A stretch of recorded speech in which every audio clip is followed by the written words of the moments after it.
Alteno, e olha só, semana de calor excessivo, em especial no sul do país, isso pode acelerar a perda de umidade do solo e piorar a situação das lavouras de soja, né? Um período importante para esse cultivo e a gente vem falando disso durante a semana aqui no AgroBand, no AgroManhã. E além disso, o governo planeja um leilão para captação de recursos internacionais e para financiar a recuperação de pastagens nos próximos meses. Esses dois assuntos nós vamos conversar agora ao vivo com o nosso consultor de agronegócio, colunista aqui do nosso canal, Celso Ricardo. Celso, bom dia, bem-vindo aqui ao AgroManhã. Bom dia, Celso. Bom dia, Valteno. Bom dia, Carolina. Antes da gente tocar nesse tema que a Carol falou aí sobre... Questão do calor excessivo, excessivo e também captação de recursos internacionais, nós passamos aqui esse bloco quase todo falando de um tema que eu queria ser o pitaco. Que é assim, a gente está falando do governo querendo captar recursos lá fora e aqui a gente faz um esforço enorme para captar recursos e o governo vai lá e quer taxar, que é o negócio do Fiagro. O que você está achando disso?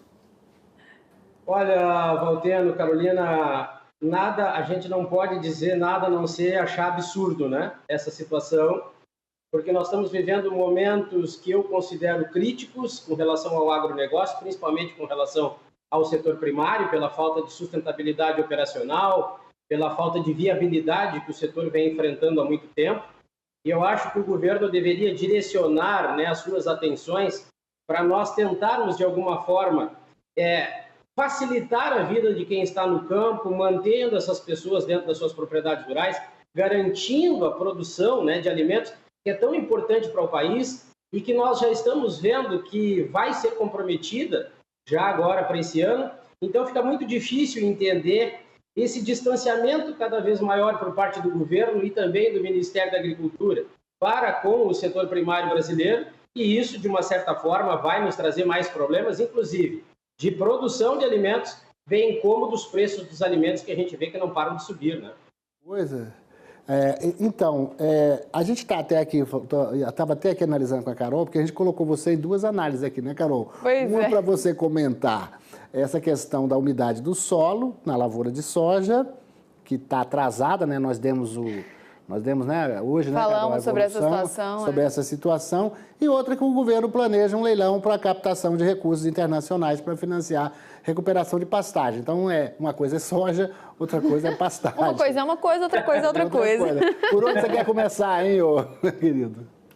Olha, Valteno, Carol, eu me preocupo muito com essa questão ligada às informações com relação aos números da safra no Brasil. Infelizmente, a gente, como um analista que vem acompanhando o produtor, e eu digo porque a gente faz parte de tem muitos contatos e faz parte de muitos debates diretamente com os produtores rurais, e a gente viu o posicionamento da AproSoja esses dias, no Rio Grande do Sul, né? Nós tivemos a Federarroz, a própria Farsul se manifestando com relação a esses números que a Conab vem lançando, que o governo vem lançando de super safra, que eu acho que precisam ser revistos.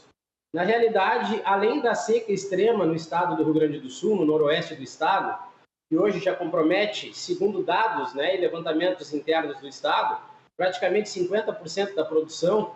Mas se nós, né, andarmos um pouco mais, a gente vai ver Mato Grosso com chuva excessiva, o Mato Grosso do Sul com problemas climáticos, o próprio Paraná. Então, a produção, a partir de uma produtividade por lavoura reduzida, hoje impede, Valteno e Carol, impede que nós tenhamos uma super safra.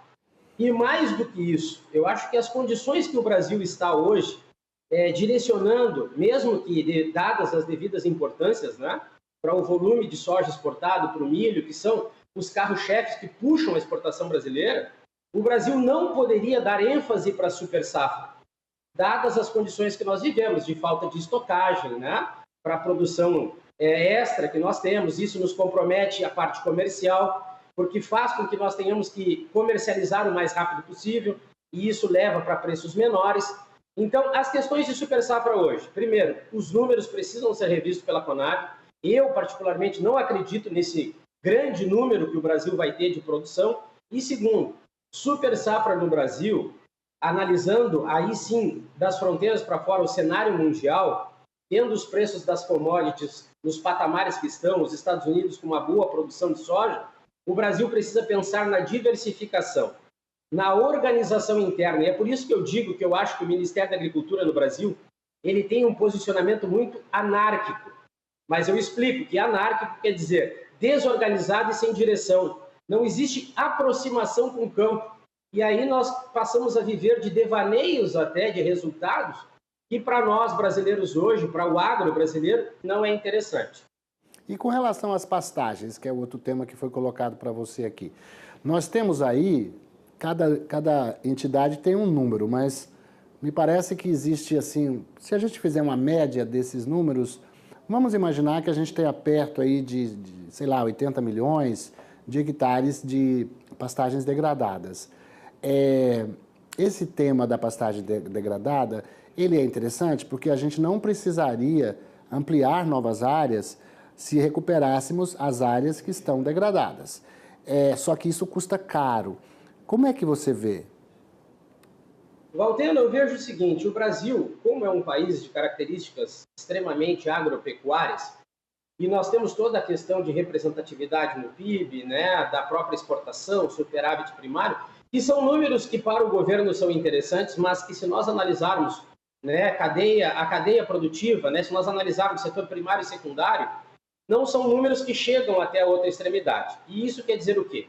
Nós temos condições, se o governo desse a importância real e verdadeira, não somente para uma oratória governamental, política, mas se nós realmente abraçássemos o agro como precisa, nós poderíamos dobrar a produção, mas não somente dobrar em produção, em volume, mas aí nós entraríamos nas questões de sustentabilidade operacional e viabilidade econômica, financeira, operacional e comercial, que nós sabemos que não existe, porque nós estamos acompanhando até de uma maneira preocupante o número de pedidos de recuperação judicial que a cada dia surge novas empresas do setor. Então, se nós trabalhássemos de uma maneira organizada, nós dobraríamos a nossa produção com viabilidade.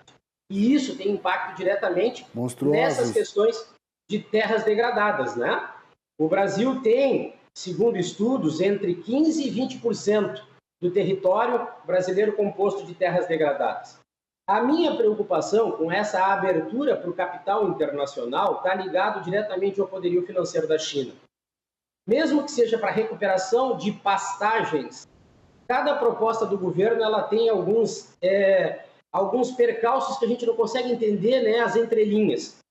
E essa situação, dali a pouco, pode abrir um precedente para que um país economicamente forte que nem a China venha para o Brasil ainda mais forte do que já está, recupere terras, produza, vamos dizer soja de novo, porque vai depender do que está nos contratos, do que está escrito, e dali a pouco toda aquela preocupação do Brasil em produzir e exportar para eles, né? Dentro desse cenário, a China recuperando terras, investindo nessa situação, dali a pouco pode ter uma produção interna no Brasil própria para eles.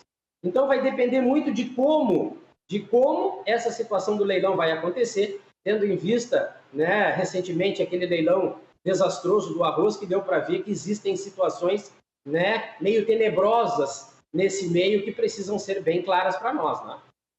Ô Celso, então eu acho que você comentou tudo e um pouquinho mais, né, o Carol, diante do que foi colocado. E ainda falou de Fiagro também.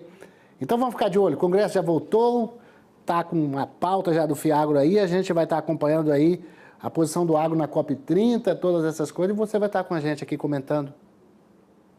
Com certeza estaremos juntos, e só para fazer uma ressalva da quarta-feira passada, que a gente falou que poderíamos, né, ou esperaríamos situações melhores para o setor, aí vem uma taxa Selic agora com 1% acima, que vai complicar a questão dos juros nas linhas de crédito. É complicado, né? É complicado, mas não há nada que não seja complicado que não possa ser solucionado.